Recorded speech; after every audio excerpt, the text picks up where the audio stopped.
हम लोग भगवत गीता के 11वें अध्याय के तीसरे श्लोक को देखेंगे, तीसरे और चौथे। कोई भक्त मेरे पीछे माइक पे बोलिए। उम्मीद है कि माइक में करंट नहीं आ रहा होगा। ये शब्द का प्रभाव होता है, देखिए। ठीक, मेरे पीछे बोलिए। एवमेतद् यथार्थत्वम्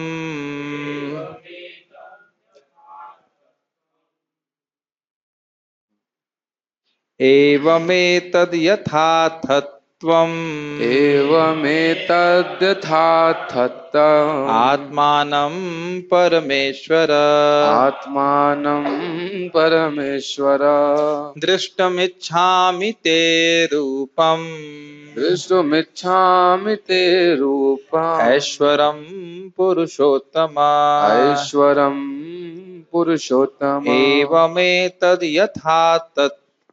यथार्थत्वम् एवमेतद्यथार्थत्वम् आत्मानं परमेश्वर आत्मानं परमेश्वर दृष्टुमिच्छामि ते रूपम् दृष्टुमिच्छामि ते रूपम् ऐश्वरं पुरुषोत्तम ऐश्वरं पुरुषोत्तम। इस प्रकार जैसा आपने कहा, आत्मानं परमेश्वर, अपने बारे में, हे परमेश्वर, दृष्टुमिच्छामि ते रूपम ऐश्वरम पुरुषोत्तम, हे पुरुषोत्तम, मैं आपके ऐश्वर्य रूप को देखना चाहता हूं। अब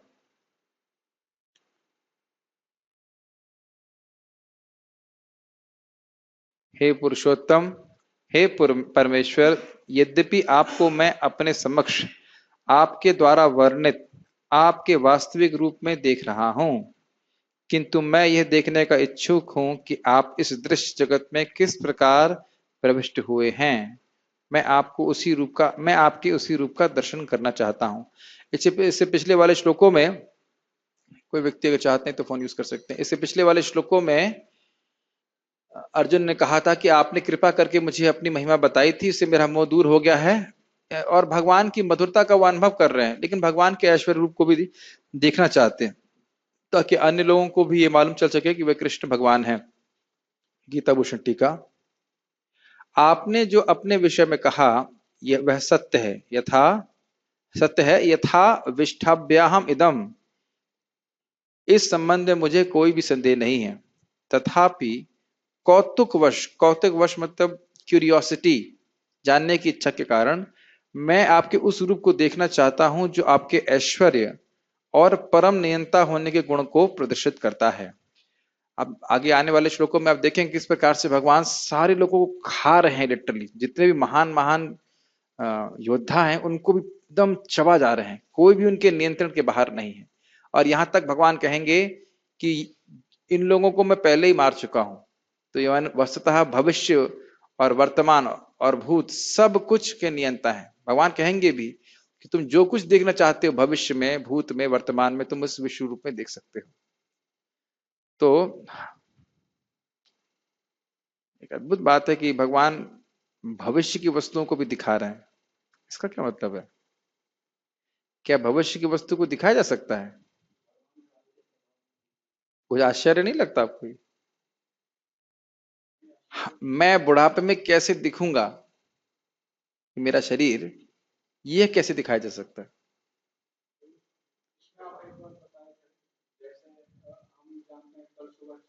नहीं, वो बात अलग है, लेकिन कैसे दिखेंगे हम लोग, हम लोग मतलब हमारा शरीर वृद्धावस्था में, ये कैसे देखा जा सकता है? तो कोई व्यक्ति त्रिकालदर्शी है, इसका मतलब क्या है, विचार कीजिए आप। और न सिर्फ भगवान त्रिकालदर्शी हैं, अपितु त्रिकाल के नियंता हैं। कभी अपने से विचार किया, वैसे छोटी सी विचारनी बात है, कि आपका भविष्य फिक्स्ड है भौतिक रूप से? आप भक्ति की बात को बिल्कुल छोड़ दीजिए, कोई अच्छा एस्ट्रोलॉजर आपके भविष्य को प्रिडिक्ट कर सकता है कि नहीं कर सकता?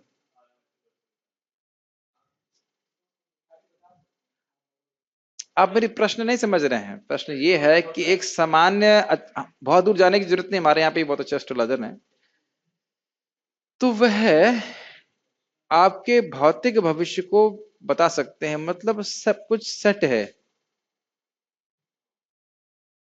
हम लोग जितना चिंता करते हैं ये होगा ये होगा ये होगा ये नहीं होगा, लेकिन वस्तुतः सब कुछ सेट है भौतिक रूप से। किसको कितना दुख भोगना है, कितना भौतिक उपलब्धि प्राप्त होनी, सब कुछ सेट है। केवल भक्ति को छोड़ के, तो भक्ति बढ़ाने की चिंता हम नहीं करते, हम प्राय नहीं करते। मतलब जितनी चिंता भौतिक वस्तुओं के लिए करते हैं जो पहले से फिक्स्ड है। खैर, लेकिन भगवान, मैं खाली बोल रहा हूं, भगवान भविष्य को भी देखते हैं, नियंत्रण करते हैं। सभी के भविष्य का नियंत्रक है, और हम अपने ही भविष्य के नियंत्रक नहीं है। खैर, उसको देखना चाहते हैं। हे परमेश्वर, हे पुरुषोत्तम, इस प्रकार संबोधन करने का अर्थ है कि आप निश्चित रूप से मेरी इस रूप को देखने की इच्छा को जानते हैं, और आप इस इच्छा को पूर्ण करें। ये समझ में आया? ठीक है। तो परमेश्वर का मतलब है परम नियंता, और इस कारण से वह अर्जुन के हृदय की इच्छा को जानते हैं। तो भक्त के हृदय की इच्छा को भगवान पूर्ण करते हैं, इसलिए उस प्रकार से संबोधन कर रहे हैं कि आप मेरी इच्छा को पूर्ण कीजिए। आगे, मैं आपके माधुर्य का स्वाभाविक रूप से आस्वादन और अनुभव कर रहा हूं। ये हमने पहले पढ़ा था, साख्यानंद में वह डूब रहे हैं, उनका मित्र हैं और उनसे बहुत प्रेममय संबंध है, इसलिए वो उसको भगवान के माधुर्य का अनुभव पहले ही कर रहे हैं। तो उसका अनुभव क्यों कर रहे हैं? क्योंकि भगवान उस प्रकार से प्रकट कर रहे हैं अपने संबंध को, अपनी माधुरता को। परंतु क्योंकि आपकी यह इच्छा है कि आप कटु रस धारण करें, इसलिए मेरे हृदय में आपके ऐश्वर्य और शक्ति को अनुभव करने की इच्छा उदित हो रही है। बहुत सिंपल लाइन है, लेकिन बड़े गंभीर अर्थ है। यहां समझना चाहिए कि अर्जुन के हृदय में ऐश्वर्य को देखने की इच्छा कौन उद्दीप्त कर रहा है? भगवान कर रहे हैं। और जो व्यक्ति माधुर्य का अनुभव करता है, उसके लिए ऐश्वर्य रस कैसा है? कटु है। जैसे माता यशोदा को, जब माता यशोदा ने कृष्ण के मुंह में वो देखे, सारे ब्रह्मांड देखी, तो सोचिए मेरे लड़के को वो भूत पकड़ लिया है। उनको बिल्कुल पसंद नहीं आता। समझ रहे हैं? तो अर्जुन भी भगवान कृष्ण को भगवान के रूप में नहीं देखना चाहते हैं, वो मित्र के रूप में ही चाहते हैं। लेकिन कह रहे हैं, यहाँ पे मतलब कहने का चक्र, बलदेव विद्याभूषण जी समझा रहे हैं कि भगवान की इच्छा है कि ऐश्वर्य प्रदर्शित हो, जो कि भक्ति की दृष्टि से, एक जो बात कह रहे हैं माधुर्य की दृष्टि से थोड़ा कटु है, क्योंकि भगवान से प्रेम उस समय शिथिल हो जाता है ऐश्वर्य देख कर। अरे तो भगवान है, तो बहुत बड़े हैं, जैसे कि अर्जुन भी घबरा जाएंगे ना उनके विश्व रूप को देख करके। लेकिन अगर आपकी इच्छा इस प्रकार की है तो आप उसे दिखाइए। तो ये देखने लेना चाहिए कि भगवान इस पूरे भगवत गीता में अर्जुन से प्रश्न करवा रहे हैं। अर्जुन प्रश्न नहीं कर रहे हैं, अर्जुन से प्रश्न करवाया जा रहा है। ये बात समझते हैं? अर्जुन मुंह में नहीं है, अर्जुन को मुंह में डाला गया है भगवान की प्रबल इच्छा से। भगवान के पार्षद हैं, वो कभी मोहित नहीं हो सकते हैं। आपको जानना चाहिए कि विराट युद्ध में कोई मोह नहीं हुआ था, सबसे युद्ध किए थे। जिन जिन लोगों को देख के मोह हो रहा है, दुर्योधन, द्रोणाचार्य और भीष्म पितामह, उन सबसे युद्ध किए थे कि नहीं किए थे? कौन? अर्जुन। किस रूप में? विरहनला के रूप में। यस, आप ताली। हाँ, मतलब एक नपुंसक के रूप में वो युद्ध किए, तब कोई मोह नहीं हुआ था। तो इसलिए ऐसा मोह होना का मतलब है भगवत इच्छा से हुआ था। तात्पर्य, भगवान ने यह कहा कि उन्होंने अपने साक्षात स्वरूप में ब्रह्मांड के भीतर प्रवेश किया है, फलतः यह दृश्य जगत संभव हो सका है और चल रहा है। जैसे यहाँ पे आप देख रहे हैं एसी और कुछ चीज चल रही है, किस लिए? क्योंकि उसमें अदृश्य रूप से करंट प्रवाहित हो रहा है। ठीक, सभी बिजली की वस्तुएं चल रही हैं क्योंकि उसमें करंट प्रवाहित हो रहा है। तो बंद कर दीजिए, बहुत आवाज कर रहा है, बेहतर होगा। ठीक है, भगवान के चाहते हैं कि हम लोग तप तप में ही रहें। गुड, खिड़की खोल दीजिए। ठीक है, तो यहाँ पे ये बात क्लियर हो रही है, ठीक है ना? भगवान सब जगह अपनी शक्ति में प्रभाव से सबसे आपूरित हैं। जहां तक अर्जुन का संबंध है, वह कृष्ण के कथनों से प्रोत्साहित हैं। कौन से कथन थे? कि वह भगवान हैं, किंतु भविष्य में उन लोगों को विश्वास दिलाने के लिए जो कृष्ण को सामान्य पुरुष सोच सकते हैं, अर्जुन चाहता है कि वे भगवान को उनके विराट रूप में देखे, जिससे वे ब्रह्मांड के भीतर से काम करते हैं। एक बहुत इंटरेस्टिंग बात बता रहे थे महाराज जी, और ये बड़ा इंटरेस्टिंग है। इस जगत में प्राय बाहर से कंट्रोल नहीं किया जाता। कार में अंदर बैठ के कंट्रोल करते हैं, हवाई जहाज में अंदर बैठ के कंट्रोल करते हैं, सबमरीन में अंदर बैठ के कंट्रोल करते हैं। इसी तरह भगवान हृदय में बैठ के सबको कंट्रोल कर रहे हैं। बहुत अच्छा वो उदाहरण बताया गया था। बाहर से कुछ नहीं कंट्रोल कर पाते हैं, उसी प्रकार से करना।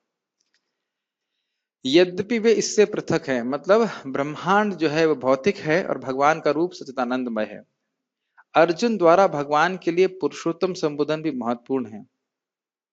क्योंकि वे भगवान हैं, इसलिए वे स्वयं अर्जुन के भीतर उपस्थित हैं, अतः वे अर्जुन की इच्छा को जानते हैं। ये एक बड़ी गंभीर बात है। क्यों गंभीर बात है? एक डिवोटी बता रहे थे कि एक बार उनके हृदय में बहुत इच्छा आई कि मुझे स्मार्टफोन चाहिए। किसी वक्त का स्मार्टफोन देख लिया और बार बार इच्छा आ रही, स्मार्टफोन चाहिए, स्मार्टफोन चाहिए, स्मार्टफोन चाहिए। नहीं, यहाँ का कोई डिवोटी नहीं है, हर चीज हम यहाँ की बात नहीं करते। वीआईएच में एक डिवोटी के बारे में बता रहे थे, और वस्तुतः एक व्यक्ति आया और उसने उनको गिफ्ट दे दिया वो स्मार्टफोन, जैसा वो चाहते थे एग्जैक्टली वही वही मॉडल, वही सब कुछ। तो भक्त बाद में पश्चाताप कर रहे थे, काश मैं कृष्ण मांग रहा होता तो कृष्ण आ जाते, लेकिन इतने आग्रह से मैं कृष्ण को नहीं मांगता हूँ और स्मार्टफोन मांगता। चौपाटी के भक्त लेक्चर दे रहे, तो उन्होंने वो कह रहे मैं एक माला जप कर रहा था, मैं गज्जक के बारे में सोच रहा था। नॉर्थ इंडिया में गज्जक बनते हैं मूंगफली वाले। हाँ। जैसे ही माला कंप्लीट हो, एक भक्त आए 10 किलो गज्जक दे दी, कह रहे प्रभु जी वृंदावन से आ रहा हूँ, ये लीजिए। इस प्रकार से हम देख सकते हैं कि भगवान अपने भक्तों की इच्छा को पूर्ण करते हैं। तो जैसे गज्जक की इच्छा पूर्ण करी, स्मार्टफोन की इच्छा पूर्ण करी, ऐसे भगवान यहाँ पे अर्जुन की इस इच्छा को जानते हैं कि स्वयं उनका कोई इसको देखने की इच्छा नहीं है, लेकिन मेन इसलिए ताकि भगवान की भगवत्ता स्थापित हो, इसलिए अर्जुन इच्छा कर रहे हैं, तो वह इसको पूर्ण करेंगे। वह समझते हैं कि अर्जुन को उनके विराट रूप का दर्शन करने की कोई लालसा नहीं है, क्योंकि वह उनको साक्षात देखकर पूर्णतः संतुष्ट है, भगवान की माधुर्य का अनुभव करते हैं, उसमें पूरी संतुष्ट हैं। किंतु भगवान यह भी जानते हैं कि अर्जुन अन्यों को विश्वास दिलाने के लिए ही विराट रूप का दर्शन करना चाहता है। ये देखिए बहुत गंभीर बात है। प्रभुपाद जी के तात्पर्य को आप पढ़ेंगे तो प्राय इस बात को आप अनुभव करेंगे कि प्रभुपाद जी प्रचार पे बहुत जोर देते हैं, और ये एक शुद्ध भक्त का गुण है कि भगवान कृष्ण को इस जगत में भगवान के रूप में वो प्रसिद्ध कराना चाहते हैं, और यही उनकी प्रीति है भगवान से। श्रील प्रभुपाद जी कहते हैं, भजताम प्रीति पूर्वकम का अर्थात पूरे विश्व में वह कृष्ण को भगवान के रूप में प्रचारित करना चाहते हैं। ये प्रीति का लक्षण है। बहुत अच्छा ये व्याख्या श्रील प्रभुपाद जी की लगती है। और जो इस प्रकार से सोच रहा है, मान लो कर भी ना पाए तो भी वह उत्तम भक्त है। आप पढ़ेंगे नेक्टर इंस्ट्रक्शन में, बहुत सुंदर बात। तो इस प्रकार से हम लोग तो इतना सोचते नहीं है, लेकिन थोड़ी थोड़ी सोचने की इच्छा होती है कि भगवान कृष्ण को भगवान के रूप में जान पाए, लेकिन जो शुद्ध भक्त हैं वो सदा ही इस तरह से सोचते। ठीक है, तो यही बात अर्जुन के यहाँ संबंध भी होती है। इसीलिए आप जानते हो राजसूय यज्ञ भी युधिष्ठिर महाराज ने इसीलिए किया था। किस लिए किया था? ताकि सब लोग समझ जाएं कि अग्नि पूजा किसकी होती है। शिव जी की उपस्थिति में भी, ब्रह्मा जी की उपस्थिति में भी जिसकी अग्नि पूजा हुई, मतलब वही सर्वश्रेष्ठ व्यक्ति है। और किसकी हुई थी? कृष्ण भगवान की। और एक छोटा सा प्रश्न है, जब कृष्ण की अग्नि पूजा हो रही थी, शिशुपाल ने तब ऑब्जेक्शन नहीं किया था। जब अग्नि पूजा हो गई तब उसने ऑब्जेक्शन किया। ऐसा क्यों किया था? माइक में बताइए, माइक में बताइए। करंट आ रहा है, उसको आप निकाल दीजिए। मैं बोलता हूँ। हाँ बोलिए। क्योंकि वो जानता था कितना कि घबरा रहे बेचारे, पकड़ो कसम पकड़ो। हाँ बोलिए। कि वो जानता था कृष्ण जो है, वो सोचता था ऐसा कि ये तो बहुत छलिया है, ये किसी का मतलब ये हाँ, भगवान नहीं है, हाँ, ये अगर पूजा करेंगे तो इनका यज्ञ असफल हो जाएगा। हाँ, वो सोच रहा था कि कृष्ण तो भगवान है नहीं, तो अच्छा है अगर पूजा हो जा रही तो उसके बाद मैं हल्ला करूंगा तो उनका यज्ञ नष्ट हो जाएगा। कैसे बुद्धू होते हैं देखो, भगवान की लीला भी कितनी मजेदार है, कैसा इसको इंस्पायर कर रहा है। और इसलिए जब अग्नि पूजा हो गई तब उसने चिल्लाना चालू किया। खैर जो भी है, और समझ रहे हैं, तो वहां भी इसीलिए यज्ञ किया गया ताकि सभी लोग समझें कि कृष्ण भगवान है। अर्जुन को, कहाँ थे हम लोग, हाँ, अर्जुन को इसकी पुष्टि के लिए कोई व्यक्तिगत इच्छा न थी। कृष्ण यह भी जानते हैं कि अर्जुन विराट रूप का दर्शन एक आदर्श स्थापित करने के लिए करना चाहता है, क्योंकि भविष्य में ऐसे अनेक धूर्त होंगे जो अपने आप को ईश्वर का अवतार बताएंगे। अतः लोगों को सावधान रहना होगा। जो कोई अपने को कृष्ण कहेगा उसे अपने दावे की पुष्टि के लिए विराट रूप दिखाने के लिए सन्नद्ध रहना होगा, मतलब तैयार रहना होगा। तो स्पष्ट है क्यों विराट रूप दिखा, विराट रूप नहीं दिखा सकते, और अगर कोई उनको जेल में डाल दे तो उसका मतलब है भगवान नहीं है। ठीक है, एक श्लोक और देखेंगे हम, मेरे पीछे माइक में बोलिए, उसके बाद भगवान का उत्तर शुरू होगा। मन्यसे यदि तत्शक्यम मन्यसे यदि तच्छक्यं मया दृष्टम इति प्रभो मया दृष्टम् इति प्रभो योगेश्वरो ततो मे त्वं योगेश्वर ततो मे त्वं दर्शयात्मानम् अव्ययम्। दर्शयात्मानमव्ययम्। मन्यसे यदि तत्शक्यम, यदि आप मानते हैं कि तत्शक्यम, उसको, तत् मतलब उस रूप को देखने में, शक्यम मैं समर्थ हूं, मया दृष्टम इति प्रभु मैं देख पाऊंगा, देखने में सक्षम हूं अगर मैं, तो योगेश्वर ततो में त्वम, हे योगेश्वर दर्शयात्मानम अव्ययम, उस रूप को, उस अव्यय रूप को मुझे आप दिखाइए। हे प्रभु, इस पे मैंने ज्यादा व्याख्या इसलिए नहीं करी है क्योंकि टीका पढ़ेगा, कितना सुंदर टीका है इस पे। योगेश्वर शब्द का अर्थ क्या है? हे प्रभु, हे योगेश्वर, यदि आप सोचते हैं कि मैं आपके विश्व रूप का देखने में समर्थ हो सकता हूं, तो कृपा करके मुझे अपना असीम विश्व रूप दिखलाइए। प्लीज अब टीका बड़ा ध्यान पूर्वक सुनिए, बहुत सुंदर टीका है, गीता भूषण टीका। अर्जुन भगवान के ऐश्वर्य दर्शन के लिए भगवत सम्मति प्राप्त कर रहे हैं। सम्मति समझते हैं? सम्मति मतलब हम लोग सहमत हैं, हाँ ठीक है, आप देखना चाहते हो, हाँ मैं भी दिखाना चाहता हूं, ऐसा। यदि आप सोचते हैं, यदि आप ऐसा सोचते हैं, यदि आप जानते हैं, या यदि आपकी इच्छा है कि मैं इस अव्यय रूप को देखने के योग्य हूं, हूं हूं हूं मतलब हूं, और हूं मतलब हो जाऊं, हूं, नहीं समझ में आ रहा? ये हिंदी का उपयोग समझ में आ रहा है? हूं मतलब हूं, मैं हूं, और हूं मतलब हो जाऊं। तो हे प्रभु अर्थात सर्वस्वामिन, आप कृपया उस रूप को मुझे दिखाइए। समझिए इसका अर्थ क्या है। यदि आप सोचते हैं कि मैं देख सकता हूं तो दिखाइए, एक अर्थ यह हुआ। यदि आप जानते हैं कि मैं देख सकता हूं तो दिखाइए, और यदि आपकी इच्छा है, भाई देखने में समर्थ हो, इसका अर्थ यह नहीं है कि दृश्य उसके सामने प्रस्तुत भी किया जाए। यस? नहीं, आप डिमांड नहीं कर सकते। मान लो देखने की शक्ति हो भी, तो भी भगवान ऐसा तो नहीं, मैं नहीं दिखाऊंगा, वहां कहते नहीं दिखाऊंगा, पिक्चर समझ रखा है क्या, टिकट दिया है क्या, नहीं दिखाऊंगा। तो आपकी इच्छा हो तो आप इस प्रकार से दिखाइए, बहुत सुंदर अर्थ है। दूसरी बात, यदि आप ऐसा सोचें कि तुम देखने के योग्य नहीं हो, शक्ति नहीं है, लेकिन यदि आपकी इच्छा है तो मुझ में समर्थता आ जाएगी, और यही बात आगे भगवान बोलने वाले हैं। बहुत सूक्ष्म अर्थ है इसमें, ठीक है। इसलिए कह रहे हैं सर्व स्वामी, हे प्रभु आप सभी के स्वामी हैं, मेरे भी स्वामी हैं, आप उस रूप को दिखाइए। योगेश्वर कहने का यह अर्थ है कि यदि मैं योग्य हूं तो भी, सॉरी, योग्य नहीं होना चाहिए, यदि मैं योग्य नहीं हूं तो भी आप अपनी शक्ति से मुझको योग्यता प्रदान कर सकते हैं। योगेश्वर, योग शब्द का अर्थ है जो असंभव घटना है, असंभव बात है, उसको संभव करने की शक्ति, उसको योग कहते हैं। और योगेश्वर मतलब इस शक्ति के ईश्वर। तो इसलिए योगेश्वर कह रहे हैं, क्योंकि अर्जुन सोच रहे हैं कि यदि मैं शक्य नहीं हूं, शक्य नहीं मतलब मेरे पास शक्ति नहीं है देखने में, तो भी भगवान क्योंकि योगेश्वर हैं, इसलिए अपनी योग शक्ति से मुझे इस विश्व रूप को देखने के योग्य बना सकते हैं। कुछ डिस्टर्बेंस आया बीच में, समझ में आया योगेश्वर क्यों कहते हैं? क्यों कहते हैं? अगर अर्जुन देखने में असमर्थ हो भी, लेकिन अगर भगवान की इच्छा है तो वह उनको देखने में समर्थ बना सकते हैं, ये बात बोल रहे। तात्पर्य, ऐसा कहा जाता है कि भौतिक इंद्रियों द्वारा न तो परमेश्वर कृष्ण को कोई देख सकता है, न सुन सकता है और न अनुभव कर सकता है। किंतु ये कहाँ पे है श्लोक? अतः श्री कृष्ण नाम आदि न भवेद ग्राह्यम इंद्रिय सेवोन्मुखे जीवदौ स्वयमेव स्फुरत अधः। किंतु यदि कोई प्रारंभ से भगवान की दिव्य प्रेम भक्ति में लगा रहे तो वह भगवान का साक्षात्कार करने में समर्थ हो सकता है। क्या इसको हमने सुबह सुना था भागवत में?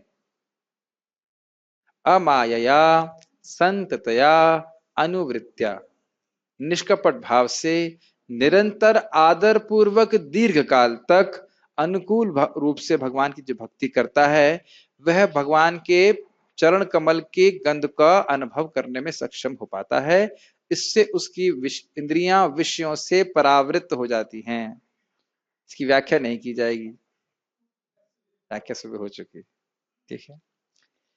तो वह भगवान का साक्षात्कार अर्थात भगवान के नाम रूप गुण लीला आदि के माधुर्य का अनुभव करने में समर्थ हो पाता है। ये बात समझ में आ रही थी ना?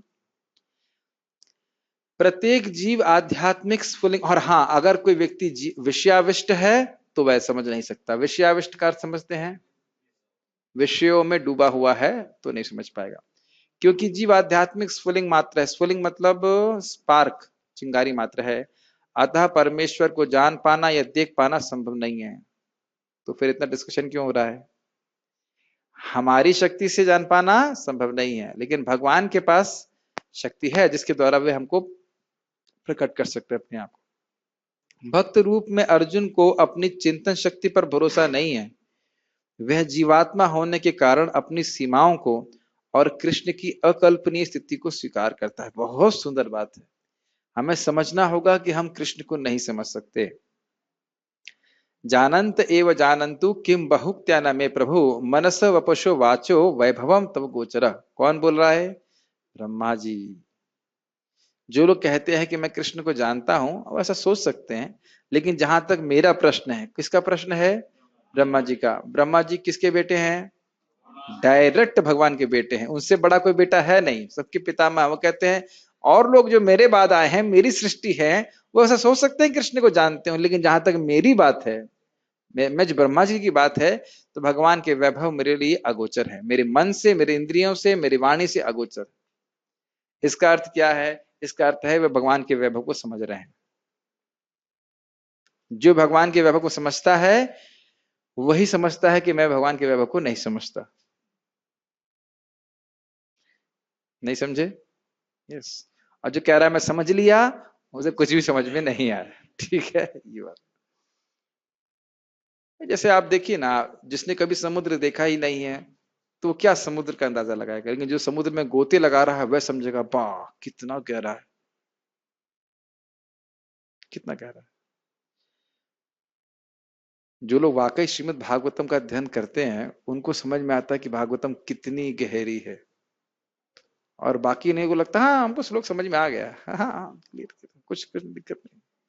आज ही जैसे मैं वृत्तासुर वाला प्रसंग पढ़ रहा था, उसमें स्मरित, गृणीत इत्यादि के अलग अलग अर्थ हैं। आत्मने पद क्यों है और परस्मय पद क्यों है, यह सभी व्याख्या करी है। बड़े सुंदर, मैं एडवर्टाइजमेंट नहीं कर रहा हूँ, लेकिन बहुत सुंदर उसके अर्थ है। मैं चकित हो गया था देख करके उसको, कहां तक आचार्यों की रेंज कितनी है, कितना गंभीरता में एक एक श्लोक पर उन्होंने विचार किया। और ध्यान दीजिएगा उनके पास टाइपिंग का कोई सुविधा नहीं थी। एक एक श्लोक पे विचार करना, पूरी भागवत के एक श्लोक पे टीका लिखना, पता नहीं, बहुत ही मतलब श्रम साध्य कार्य था। कभी सोचिए उसके ऊपर। क्या आज ही है? हाँ, 7:45 पे। ठीक है, तो हमें ये समझना चाहिए कि हमारी शक्ति बहुत सीमित है, लेकिन भगवान की शक्ति असीमित है। इसलिए जब नम्रता हमारे हृदय में भगवान देखेंगे तो भगवान इन गुणों को हमारे अपने जो महिमा है उसको हृदय में प्रकाशित करेंगे। गुण ना सिर्फ नम्रता बल्कि जिज्ञासा, भगवान को जानने की एकदम अद्भुत इच्छा, बड़ी प्रकट इच्छा, प्रबल इच्छा। अर्जुन समझ चुका था कि शूद्र जीव के लिए असीम अनंत को समझ पाना संभव नहीं है। यदि अनंत स्वयं प्रकट हो जाएं तो अनंत की कृपा से ही उसकी प्रकृति को समझा जा सकता है। और कब होता है वो? जब हम भगवान के भक्त बनते हैं तो भगवान हमसे प्रसन्न होकर के अपने आप महिमा को प्रकट करते हैं। यहाँ पर योगेश्वर शब्द अत्यंत सार्थक है क्योंकि भगवान के पास अचिंत्य शक्ति है। यदि वे चाहें तो असीम होकर भी अपने आप को प्रकट कर सकते हैं। अतः अर्जुन कृष्ण की अकल्पनीय कृपा की याचना करता है। वह कृष्ण को आदेश नहीं देता, चलो चैनल विश्व रूप दिखाओ मेरे को, समय हो गया है, ऐसा बोल सकते हैं? नहीं। मन से यदि तत्शक्यम, यदि आप ऐसा मानते हैं। कई बार इसको ऐसा बोलते हैं, कई बार इस प्रकार से प्रश्न किया जाता है श्रीमद् भागवतम में, यदि आप ऐसा समझें कि मैं इस प्रश्न का उत्तर सुनने के योग्य हूं तो कृपया आप इसका उत्तर दीजिए। सुना है आपने? कई बार श्रीमद् भागवत में इस प्रकार से प्रश्न की रीति है। यदि आप समझें कि मैं, या फिर ऐसा कहेंगे मैं तो मूर्ख हूं, आप इसलिए ऐसा समझाइए कि मूर्ख व्यक्ति भी समझ सके। जैसे माता देवहूति अपने पुत्र कपिल देव को पूछती हैं, ठीक है, वह कृष्ण को आदेश नहीं देता। बहुत सुंदर बात है, कृष्ण की सेवा, कृष्ण को देखने का प्रयास न करें, ऐसे सेवा करें कि कृष्ण आपको देखना चाहें। ठीक है। जब तक कोई उनकी शरण में नहीं जाता और भक्ति नहीं करता, कृष्ण अपने को प्रकट करने के लिए बाध्य नहीं है। तो हमने बात करी ली, शब्द कहां से आ रहा है? प्रभो, वो ईश्वर हैं, वह सबके नियंता है, वह किसी के द्वारा नियंत्रित नहीं है। अतः जैसे महाराज बताते हैं कि कभी कभी कुछ सोचते हैं, अरे भाई कृष्ण को हम भगवान नहीं मानेंगे तो भगवान का कोई फर्क नहीं पड़ता है कि आप उनको भगवान नहीं मानेंगे तो। अब ऐसा नहीं है कि उपस्थित हो जाए कहीं पे, हमारे वोट कट जाएंगे और हम जाएं लोगों को बताएं कि हम भगवान हैं ना। वह तो अपने धामना स्वेन सदा निरस्त हुक्म, वह तो अपने धाम में स्थित है, खुश हैं। जब वह बता रहे हैं कि मैं भगवान हूं तो यह की कृपा है, इसको सुन करके हमारा कल्याण होता है, भगवान का कल्याण नहीं होता इससे। अतः जिन्हें अपनी चिंतन शक्ति का भरोसा है वह कृष्ण दर्शन नहीं कर पाते। क्या हमने इसको सुना था? ज्ञान प्रयास में तो सुना ही है, कल इसको सुना था सुबह भागवतम क्लास में, कि भगवान की पदवी को, भगवान की लीला को कुमनीषीगण नहीं समझ पाते, और समझने का प्रयास क्यों करेंगे? वह तो उनको भौतिक मानते हैं, तो भगवान तो फिर उनके लिए अगम्य ही रहेंगे। तो हम यहाँ पे इस प्रकार से समझ रहे हैं। अब उसके बाद भगवान जो बोलेंगे उसको हम कल सुनेंगे। कोई प्रश्न है? चलो स्टॉप हियर। श्रीमद् भगवद गीता की जय। श्रील प्रभुपाद की जय।